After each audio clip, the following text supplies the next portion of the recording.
38주년을 맞이했는데 제일 먼저 우리 하나님께 영광 올려드립니다. 부족한 사람을 38년 전에 불꽃교회를 창립하도록 불러주셨고 사용해 주셔서 얼마나 감사한지 모릅니다. 불꽃교회를 시작하기는 했지만 중간에 이런 표현이 맞는지는 모르지만 교회 문을 닫아야 될지도 모르는 그런 위기들도 있었습니다. 38년 전에는 예배드릴 처소가 없어서 그때 우리의 딱한 사정을 듣고 지금은 물론 천국 가셨지만 서울대 음대 명예교수였던 김성태 교수님, 가고판가를 잡고 가신 분이죠. 그분 안방을 빌려서 한 2달 예배를 드리면서 시작됐습니다. 강남으로 옮겨간 것이 장소가 있어 옮겨간 게 아니라 그 댁에서 너무 오랫동안 폐를 끼칠 수가 없어서 마침 또 누가 강남에서 부동산 사무실을 빌려줄 테니까 주일날 와서 쓸 수 있다. 그래서 뭣도 모르고 들어간 게 강남이에요. 아무래도 교회를 제대로 개척을 하려면 예배당이라는 처소가 있어야 되겠다. 그래서 전세방 찾아서 헤매다가 강남구 도곡동에 드디어 간판을 걸고 그때는 영동중앙교회라고 이름을 짓고 교회를 시작한 지가 38년이 됐고 그때 저와 오늘 여기 함께 앉아있는 저희 집사람 아이들은 다 커서 나갔고요. 저 뒤에 홍병기 권사가 38년 꾸준히 같이 하고 있는데 오늘도 참석했군요. 그렇게 불꽃교회를 시작해서 서울 종로구 동숭동에서 강남구 도곡동으로 그리고 개포동의 지하 전세방 교회에서 분당구 정자동에서 예배당을 짓고 한 15년 가까이 사역하다가 드디어 판교 시대를 열면서 판교로 이전하여 오늘과 같은 아름답고 웅장한 성전을 짓고 오늘 38주년을 맞이하게 되니까 감격하네요. 40년 함께 볼 수 있으면 좋겠거든요. 별로 감동이 없으신 것 같아요. 네. 38년 동안 끊임없이 함께 해주시고 도와주신 하나님께 감사한 것은 말할 것도 없거니와 사실은 38년 동안 끊임없이 함께 해주시고 건강한 교회를 만들기 위해서 함께 달려와 주신 지금 여기 앉아 계신 모든 성도님들 여러분 한 분 한 분에게 머리 깊이 숙여 감사를 드립니다. 하나님이 역사하셨고 부족한 사람이 그 역사의 부름에 앞장을 섰지만 함께 해준 성도 여러분이 없었다면 오늘은 있을 수가 없을 것입니다. 그리고 공성훈 목사님, 불꽃교회 2번째 담임 목사님으로 세웠는데 제가 공성훈 목사님을 가까이서 이렇게 보면서 언제나 감사한 것은 우리 공 목사님은 제가 가지지 못한 좋은 것들을 많이 가지고 있어요.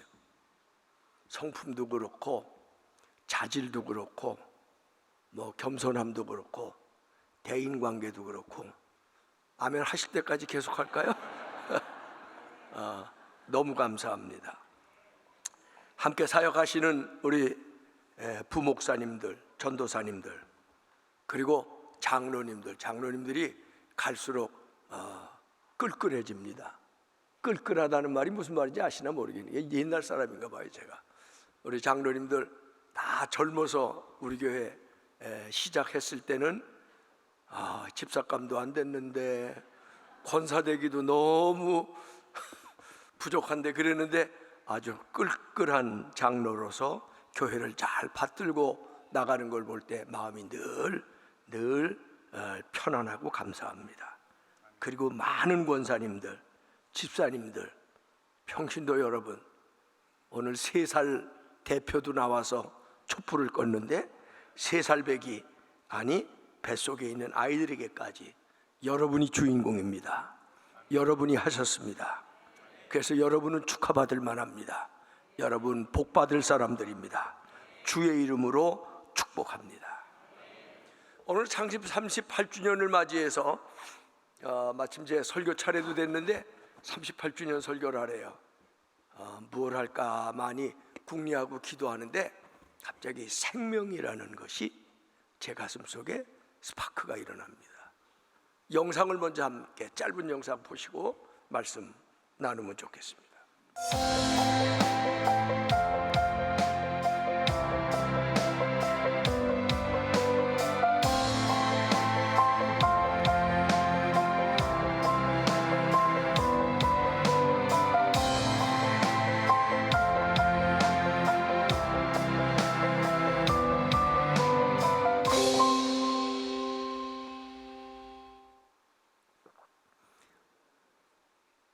국적이나 인종을 초월해서 생명을 얻는 건 저렇게 기쁜 거예요.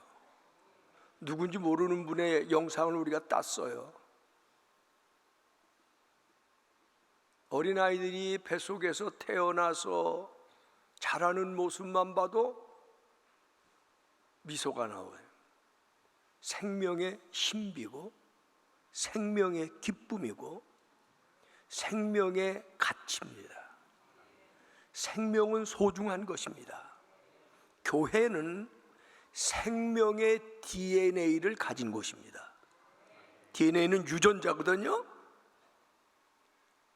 변할 수 없는 하나의 전해지는 유전자가 있는데 그 유전자의 여러 가지를 저는 무식해서 모르는데 제일 중요한 건 생명을 전달하는 유전자가 있습니다.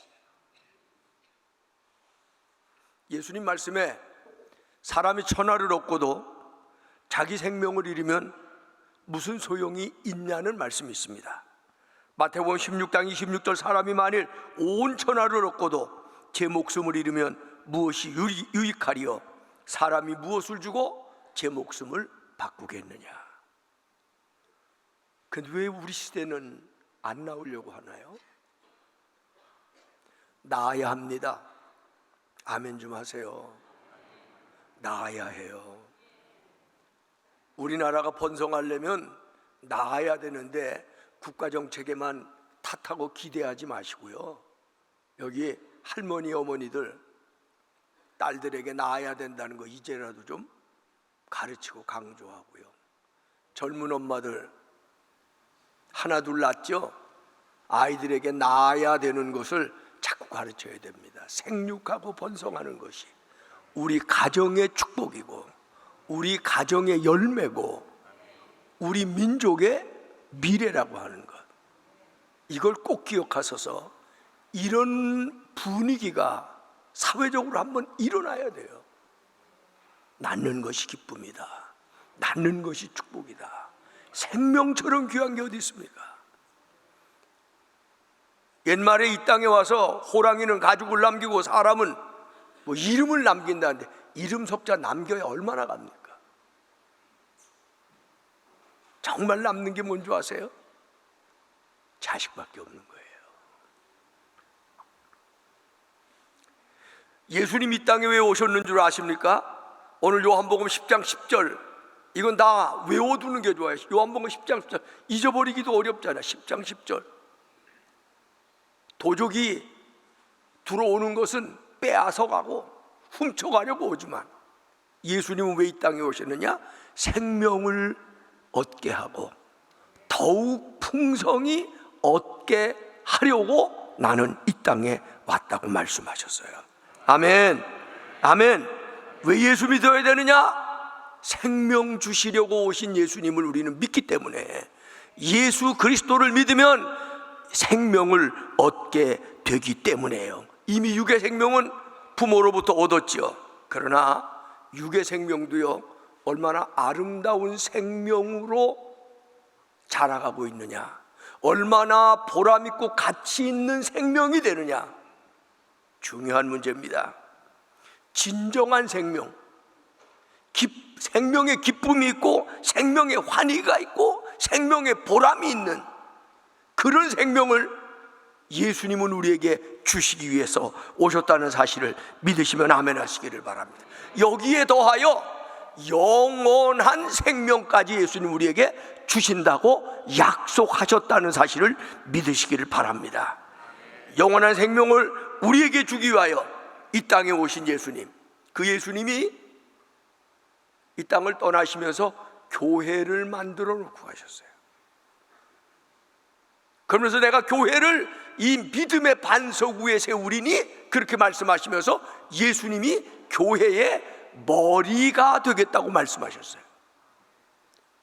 예수님이 이 땅에 생명을 주시기 위하여 오신 것처럼 교회는 그 예수님이 생명 주시기 위한 그 목적을 이루기 위해서, 교회가 왜 존재하는 줄 아세요? 여기는 문화의 터전이 아닙니다. 여기는 예술의 터전이 아닙니다. 여기는 그냥 다른 사람들이 말하는 종교의 터전이 아닙니다. 여기는 이 세상을 살아가는 모든 사람에게 약속하신 생명을 전해주는 것입니다. 그러므로 교회는 생명의 산실이어야 합니다. 저는 여러분이 정말 불꽃교회를 사랑한다면, 정말 여러분이 불꽃교회에 대한 애정이 있다면 이런 기도 하나를 가슴에 품고 살아야 돼요. 무슨 기도? 하나님, 불꽃교회는 생명의 산실이 되게 해주세요. 생명의 산실이 되게 해주세요. 누구든지 생명을 잃어버리고 살아가고 싶은 마음이 없고 왜 사는지 모르고 방황하면서 살던 그런 사람들이 불꽃교회에 온다면 생명의 근원 되신 하나님을 만나고 영생을 주시는 예수님을 만나고, 그로 말미암아 그가 이 땅에서 누리는 육적인 삶도 진정한 삶으로, 기쁨의 삶으로, 감사가 넘치는 삶으로, 보람 있는 삶으로, 가치 있는 삶으로 살다가 하나님 부르실 때 영원한 천국의 영생을 누리고 들어가게 되는 그런 교회가 돼야 되는 것입니다. 38년 전 제가 불꽃교회를 시작하게 될 때 개인적인 동기가 전혀 없었다고는 할 수 없겠죠. 그러나 제 가슴 속에 한 가지 열망이 있었습니다. 생명을 나눠주는 교회가 되면 좋겠다. 생명의 산실이 되면 좋겠다. 생명을 전해주는 교회가 되면 좋겠다. 교회에 나오면 어떤 분들은 이것을 사명으로 받아들이는 분들도 있지만 의무나 책임감 때문에 조금 부담스러워하는 부분인데, 전도하래. 되게 부담스럽죠. 전도는 의무도 아니고요, 사명도 아니고요, 본질입니다. 내가 생명 주시기 위하여 우리에게 오신 예수님을 만나서 내가 얻은 생명이 너무 기쁘고, 내가 얻은 생명이 너무 귀하고, 내가 누리고 있는 생명의 기쁨과 감사가 너무너무 소중하기 때문에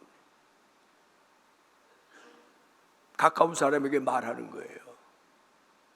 예수 믿으니까, 교회 오니까 생명이 생기고 영생을 얻게 되고 살아가는 기쁨이 있고 삶의 보람이 있고 삶의 즐거움이 있다는 것을 얘기하면 전도하는 거고요, 그거 얘기 못하면 벙어리가 되는 거예요. 우리도 예배당을 제법 졌죠. 오늘 연합 예배를 드려도 빈자리가 조금 있네요. 그래서 어떤 데 목사님들이 빈자리를 채웁시다, 그래서 전도합시다. 오해하지 마세요. 사실은 조금 뜨문뜨문 여유가 있는 게 오히려 예배 드리는 건 더 쾌적해요. 너무 꽉 붙어 앉아 있으면 답답해. 그러니까 요게 딱 좋아. 그러나 전도해야 되는 것은 빈자리가 있어서 하는 게 아니라, 내가 누린 생명이 진짜로 귀하면, 내가 누리고 있는 생명이 진짜로 귀하면, 내가 얻은 영생이 정말 소중하면 이 소중한 것을 나누는 거죠. 그런 의미에서 여러분은 천국 가는 날까지 본질적 사명이 없어지지 않는다는 걸 꼭 기억하시고, 기왕에 받을 스트레스 전도해서 풀어버리시기를 주의 이름으로 축원합니다. 자, 생명은 낳을 때가 너무 좋긴 해요. 근데 중요한 건 낳고 끝나는 게 아니더라고요. 그 생명이 고귀한 생명으로, 가치 있는 생명으로, 자존감을 가진 생명으로 정말 생명을 누리면서 잘 자라면 그 기쁨이 또 이루 말할 수 없는 거예요. 부모로부터 건강한 DNA를 받아요. 생명력을 받았고 여러 가지 변할 수 없는 특징적인 생물학적인 유전자를 받아요. 그게 DNA거든요. 근데 그걸 가지고 잘 가꾸어서, 잘 관리해서, 잘 돌보아줘서 건강하게 자라면 그 자라는 생명의 자라남을 보는 것 자체가 그게 은혜고 그게 축복인 줄로 믿습니다. 오늘 예수님이 이 땅에 오신 이유를 하나로 말씀하시지만 이렇게 디테일하게 세분해서 보면 두 가지인데, 내가 온 것은 첫째 양으로 생명을 얻게 하고, 둘째는 더 풍성히 얻게 하려 함이라. 여러분, 교회를 통해서 교회 나오시면서 오늘부터라도 뚜렷한 목적을 하나 가지면 되는데, 교회 와서 여러분의 생명이 더 풍성해지는 거예요.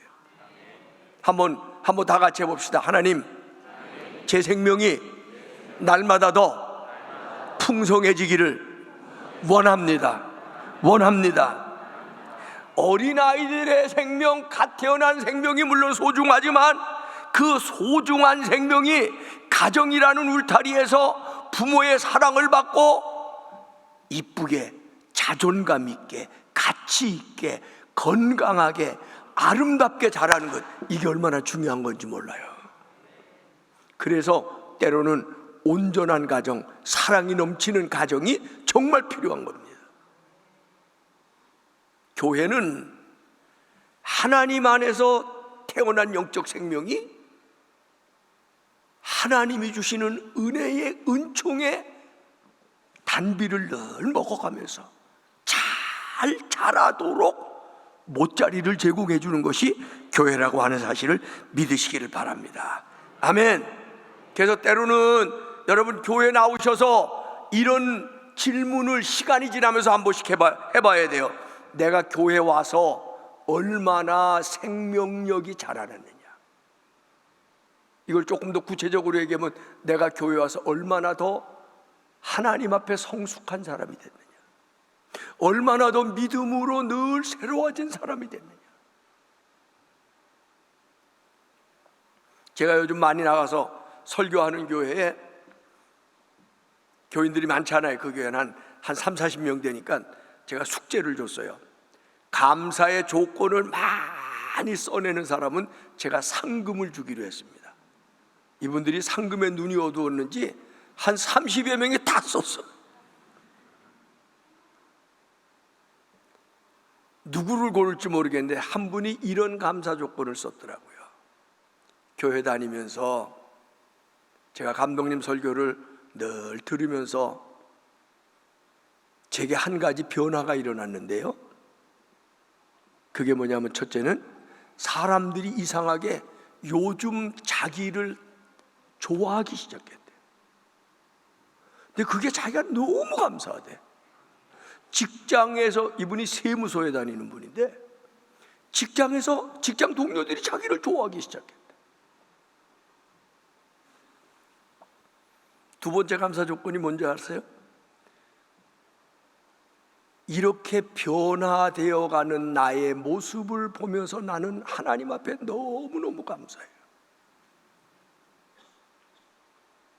그래서 제가 망설이지 않고 그분을 1등으로 골랐어요. 이건 지난주에 있었던 얘기예요. 옛날 얘기하는 게 아니에요. 여러분, 질문합니다. 불꽃교회 나오신 지도 이제 꽤 되셨죠? 얼마나 변화하셨습니까?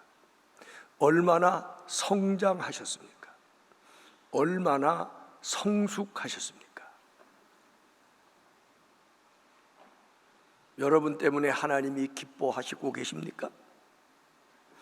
여러분 때문에 여러분의 가족이나 여러분의 이웃이 야, 예수 믿더니 교회 다니는 우리 권사님이, 우리 집사님이 너무 좋아.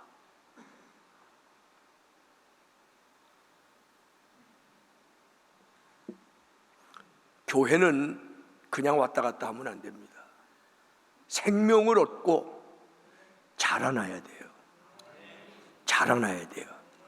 뭐 우리는 이걸 괜히 신비하게 해서 영적으로 그런 소리 하지 말고 그냥 변화해야 돼. 조금씩. 예?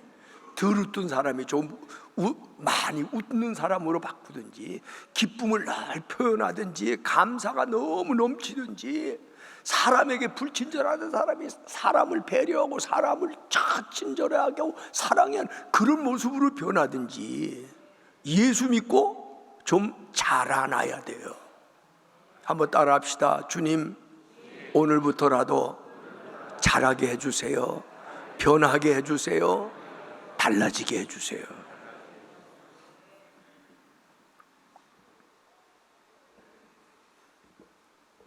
마지막 세 번째는 이렇게 얻어진 생명, 이렇게 풍성해진 생명을 이웃들에게 나눠주기 위해서 교회는 세워진 거예요. 교회는 사랑의 DNA를 가지고 날마다 변화돼야 되고, 그 사랑의 DNA를 가지고 있는 교회는 그 사랑으로 봉사하고 희생하셔야 한다는 거죠. 예수님이 이 땅에 오신 이유는 뭡니까? 내가 양들에게 생명을 주고 더 풍성히 주기 위해서 오셨다 그랬지. 예수님이 내가 훌륭해지기 위해서 왔다, 내가 높아지기 위해서 왔다, 내가 복받기 위해서 왔다, 내가 잘 살기 위해서 왔다, 예수님 그런 얘기 안 하셨거든요. 나만 생명 얻고 나만 구원받고 나만 복받고 나만 풍성해 준다면 욕심쟁이 기독교인, 이기주의자 기독교인, 교회는 이기주의자들의 축복의 자리가 돼서는 안 돼요. 우리가 예수님을 믿는다는 건 예수님을 따라간다는 건데, 예수님은 당신을 위해서 사신 게 아니라 양들을 위해서, 양들에게 생명을 주고 더욱 풍성히 주기 위하여 오셨다고 하신 거예요. 우리를 먼저 구원해 주시고 우리에게 생명을 주시고 우리의 생명을 더욱 풍성하게 해주시는 이유는, 먼저 받았으니 이 생명의 소중함을 나눠줘라, 다른 사람도 풍성해지도록 기도해줘라, 사랑해줘라, 봉사해줘라, 희생해줘라, 그런 목적으로 하나님이 우리를 부르신 거예요. 오늘 말씀을 그렇게 마치려고 그래요. 140년 전에 조선은 망해가고 있었어요. 그때도 잘 사는 나라 미국에 우리와 같은 기독교인들은 이 망해가는 나라, 흑암의 권세에 빠져 있는 나라를 구원해 주기 위해서 왔어요. 그리고 그들이 받은 생명력으로, 그들이 생명으로 풍성해진 그 풍성함으로 와서 사랑해주고 희생해주고 봉사해줬어요. 그게 오늘의 한국교회가 된 것이고요. 그 열매가 오늘 우리가 누리고 있는 2024년 세계 속의 대한민국이 된 거예요. 기독교인은 이기주의자로 시작해서 이기주의자로 끝나면 안 됩니다. 교회를 나와 생명을 얻을 때는 이기적인 동기로 올 수 있어요. 그러나 생명을 얻으면, 그리고 생명 안에서 더 풍성하게 자라게 되면 신앙의 목표, 생활의 목표가 달라져야 돼요. 사랑하고 봉사하고 나누고 섬겨야 되겠다. 38주년, 이거 기적입니다. 한 평 땅도 없던 교회가 이렇게 큰 교회로, 이거 기적입니다. 하나님이 여기까지 하셨습니다. 왜요? 왜 이렇게 우리에게 복을 내리셨을까? 왜 이렇게 우리에게 은혜를 내리셨을까를 생각하면서 여러분이 가야 될 길이 새로워질 수 있는 그런 귀한 날들이 되시기를 주님의 이름으로 축원하고 축복합니다. 기도합시다.